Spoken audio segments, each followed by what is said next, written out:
Yeah, day 60 I believe. It's a nice plant with coloured traps. It's a pot bound plant though, so it's grown in a pot. It's not a wild shot, but you can see that coloration, almost I don't know if the colours are out or not, but almost like a orangey sort of red there. Anyway, but then this one, this Pietro Paulo book, I believe that is probably a wild shot. Not sure, doesn't say, I don't think. But notice how this photograph here is somewhat matching the look of this sort of plant in here, sort of thing. Can you see the sort of general? Well, when that trap was open like that, it was a bit like one of those sort of thing. So yeah, this book is quite good because it's basically a summary of this paper, and they do a much better summary job than the Dioneer book, the Red Fern Natural History Dioneer. Whether that's because they read it at leisure, and also they read it for interest and conveyance of information, I don't know. Whereas the Red Fern Natural History is just a production to make money, basically. I suppose it's not really there to actually get real information out there, you know. If that's just something on the side, basically. It's just a device for making money. So a picture book with a bit of verbiage in it for whether it was lost in translation. So that'd be good to actually go back to the original Tim Bailey book and see if he has got to the sort of the transfer like the Pietro Paulo's did in this book. So this is quite good. If you read this paper and you read this, you realise they did a good reading of the paper and a good summary of that in the book, sort of thing. So they've even got pictures where they've sort of tried to reproduce things, and they've tried to convey a lot of information, sort of thing. So it's quite interesting. And of course, you got these pictures of the Madagascar. That's where they come. Most people who keep showing these things have obviously got a copy of this book. Probably American, sort of thing. Okay. Having said that,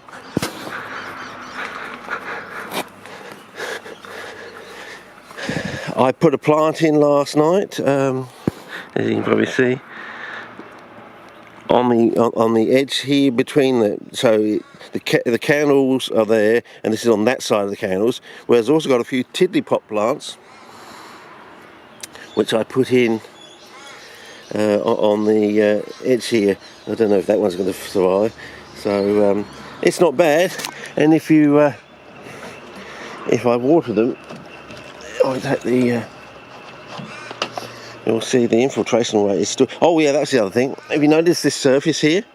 It's sort of a bit like the other pot over there that has the newspaper sellers around the wall. But this has got there in a week, whereas that took about 3 weeks to get to getting this sort of...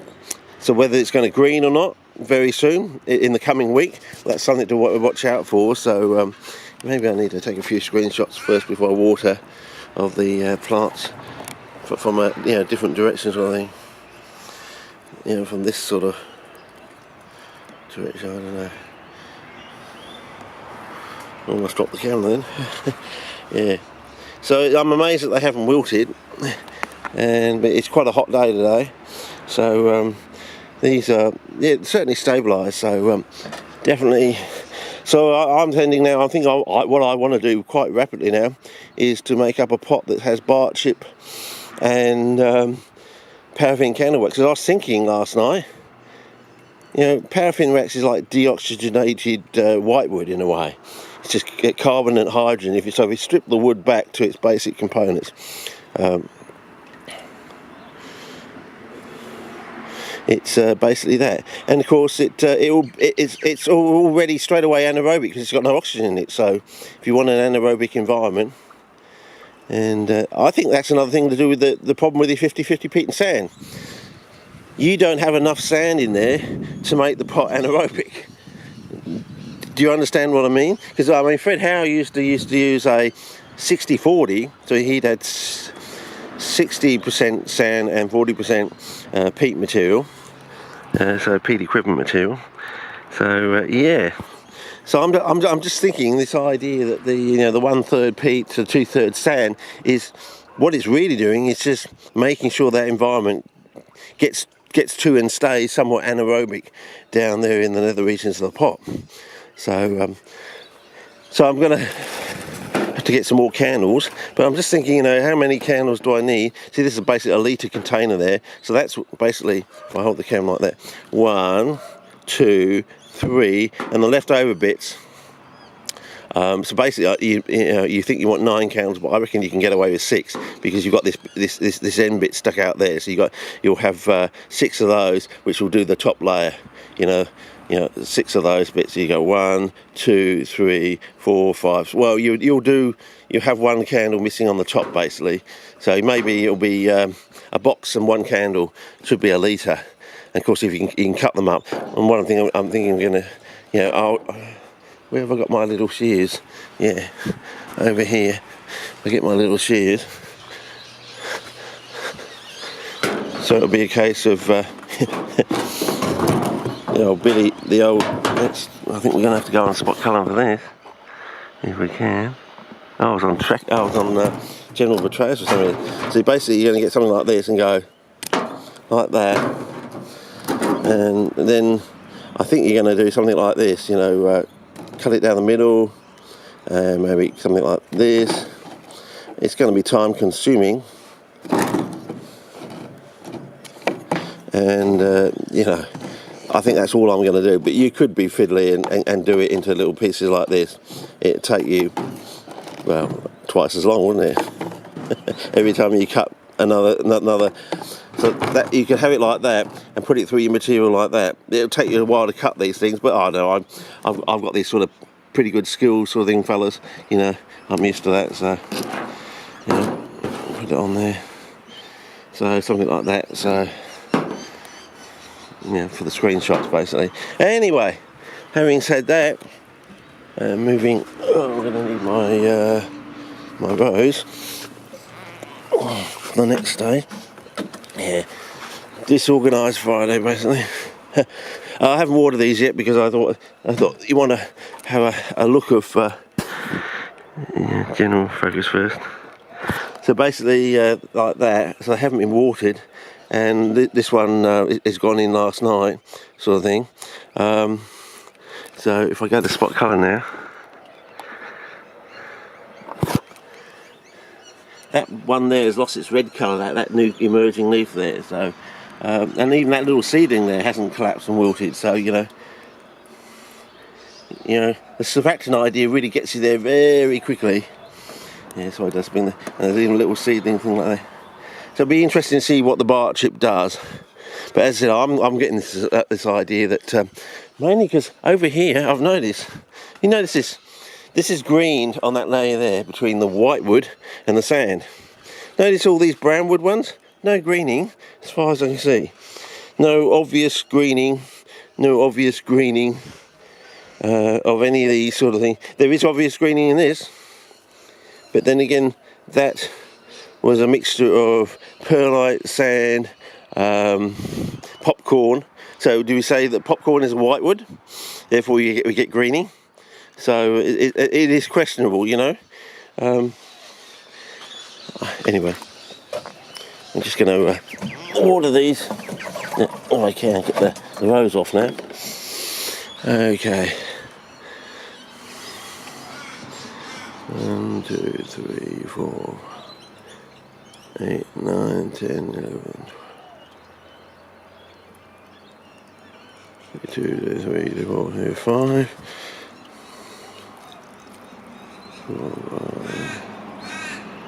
10, 11, 12, 13, 18, 19, 20, 22, 23, 25. So basically it's a half a football. 2, 3, 4, 7, 8, 9, 10, 20, 21, 22, 23, 24, 25. Okay, so basically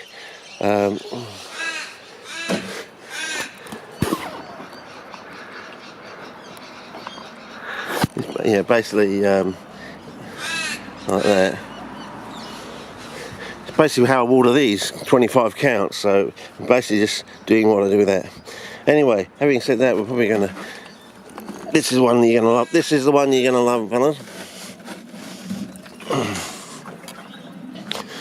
Okay, I left it unwatered, so you know they haven't wilted.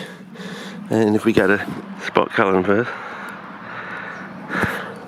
So I put one in the centre there, I put one down there, and I put one right on the edge between the sand and the newspaper cellulose. So hopefully, being a white wood, it's going to green. I put one there between the newspaper cellulose and the brown wood. A little tiny one, just happened there. I put one directly in the bark chip, one directly in the newspaper cellulose, one directly in the sand, which I don't expect to do well, but over time, if there's any organism build up, it might migrate through the sand. And I put one here between the sand and the newspaper, between the sand and the brown wood, basically. So now I'm going to get my make sure the rose is on tightly. Going to get any other drip. Now I've found the way to water. Hang on. Go off spot colouring. Otherwise it'll be slightly out of focus. Okay. Off spot colouring. Now I found the way to water this is to go like that across the brown on the white wood sort of thing, and just let it seep through the into the sand that way, sort of thing. So we don't really disturb the sand and get it. So something like that. You get the idea. I'm doing it one-handedly, fellas, and holding the camera in one hand. And then slowly that seeps down and through into the sand, and keeps the sand nice and moist. So basically, it'll be pushing out any air encroach. But I said the idea now is you want more the sand than the 50-50 peat and sand sort of thing, because you want to maintain the fineness of the sand is maintaining an anaerobic environment around the organic material. I get the impression anyway. So and that will be helped with the fact if you put candle wax in there, it is already in an anaerobic state because there's no oxygen in it. It's also a very good fuel, isn't it? Maybe you want to look at it as a fuel sort of thing, you know. Do candles burn better and faster than wood? You know, do they get hotter, than when you're burning wood, sort of thing? You know, because you think we are the most fire-prone continent on the planet with the most CPs. So, and all these other plants come from, fire zones, and they also do respond from fire. So, you know, you might want to consider that. Anyway. Having said that, most people say these things are not mycorrhizal, but there are some classic statements that jump out in here. If you've read anything, some of the original statements that Frank made in his quest to try and grow truffles for the King of Prussia, if we go back to spot colouring, he made a few statements that are very similar to ones that you find in here when talking about the seedlings. Seedlings are usually found in protected sites in the field, mostly commonly found around the base of mature plants, but often in sphagnum mats as well. They do not occur in open areas or on bare sand. Okay, so that's also noting the fact that, you know, I found things don't grow too well in just bare sand, you know, pure sand basically, around the base.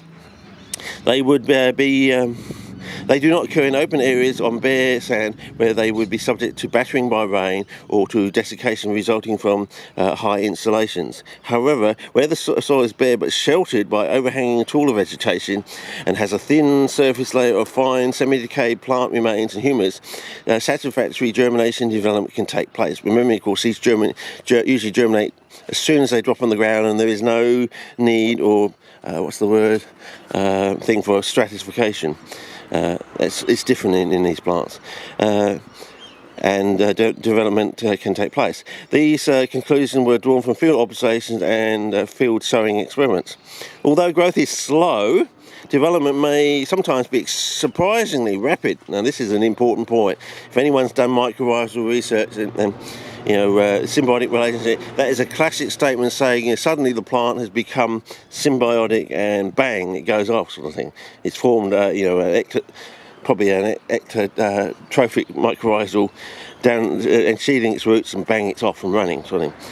Plants from sown in the field in July showed on average 5 leaves per plant in October. The same number of leaves per plant were present again in January, although it must be realised that some of the original leaves had died and had been replaced by new ones. During this developmental period, going into the shade, all the leaves were yellowish in colour. So in other words, the plant looks sick and yellow.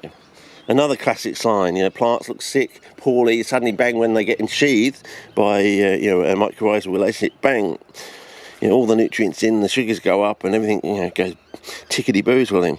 Only the glands on the inside of the traps were being red. By the end of the first year, presumptive seedlings usually have 8 to 16 leaves, up to 1 centimetre in length. Remember, seedling traps do actually have a different shape and look to mature traps.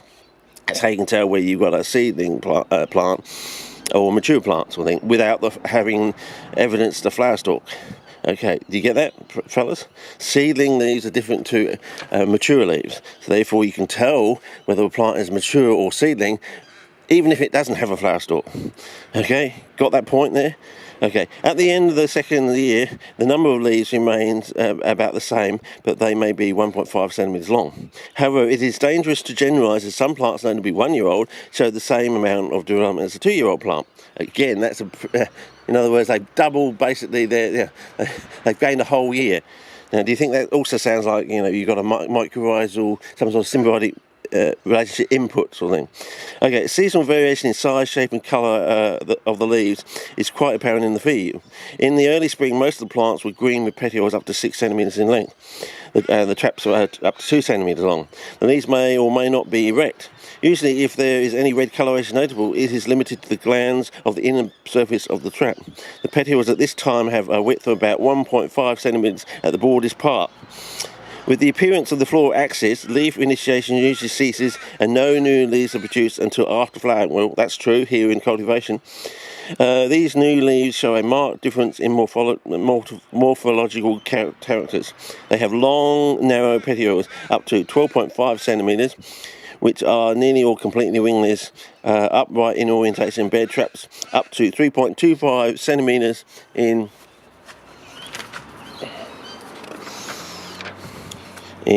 length. At this time, the red coloration becomes intense. Okay, so why after flowering there's suddenly this change? What's happened? Is it because the flower?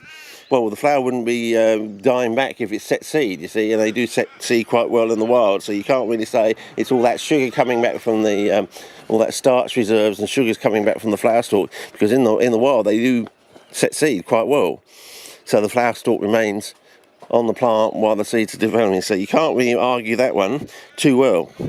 Leaves of this nature are produced until the end of September, when the winter type appears. Okay, this type is shorter, has a broader wing on the petiole and a trap smaller than the spring type. It is also prostrate and green, and thus presents a marked contrast to the summer leaf type. Prostrate, flat on the ground basically, fellas. Down and give me 5. Yeah. Okay. No, I can't see much else to read out. I think that's about it, fellas. We're running out of time. Yeah, we're 35 seconds on the card. Anyway, I mean, with the sun on this, sometimes with the sun on this book, you must feel like you're actually there. You've gone. It's like a 3D thing. You sort of like gone back to the wild sort of thing. So yeah, sorry about that. Okay, fellas, that's about it. Day 60. They're in, and we'll keep monitoring them, and we might get a surprise. You never know.